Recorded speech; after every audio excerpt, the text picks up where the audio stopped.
दुर्गावृंद उपस्थित मो छोट भाई भाई एवं सहपाठीगण आज यह पवित्र दिवस में आम विद्यालय अनुष्ठित एक कार्यक्रम में मत किसी कहबार सुजोग मिलता निजक अत्यंत गौरवान्वित मन करुच्ची। आज हूँ एप्रिल मास 1 तारिख 1936 मसीहा ठीक आजिका दिन आम अत्यंत सौभाग्य और गौरवर दिवस कारण यही दिन उत्कल एक स्वाधीनता संपन्न राज्य में परिणत होगा सहित भारत प्रथम भाषा भित्तिक राज्य में परिगणित होता। उत्कलर सभ्यता संस्कृति और परंपरा अतुलनीय। एहार पक्षर शह शह वीर को जन्म दे उत्कल माटी होइछि धन्य एवं विश्वर प्रत्येक क्षेत्र में उड़ाई विजयर बाना किंतु हठात एहार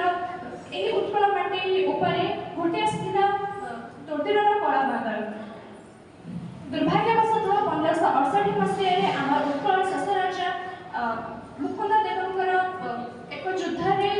प्राणत्याग करने द्वारा उत्कलर अवस्था अत्यंत शोचनीय हो पड़ता एवं यापर जाट मरहट्टा सिख इंग्लिश मान पराधीनतार रज छिन्न हो जाए उत्कल प्रदेश किंतु से भूली जाते उत्कल जन्म देती वीर वीर महापुरुष मान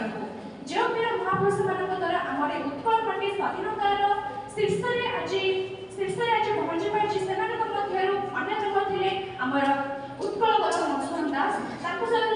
सहित थे उत्कल गोपबंधु दास पंडित नीलकंठ दास एवं फकीरमोहन सेनापति परी जगजन्म महापुरुष से संघर्ष और स्वाधीनतार उत्कल शेष 1936 मसीहा एप्रिल 1 तारिख स्वाधीनतार शीर्ष में पहुंची पारिथिला। तो यही गौरवमय इतिहास को मन रखा आज भव्य आयोजन कर आज हूँ आपको समीक्षा दिवस तेणु आम एठार शपथ नेबा जे आम उत्कल को एक श्रेष्ठ राज्य में परिणत करने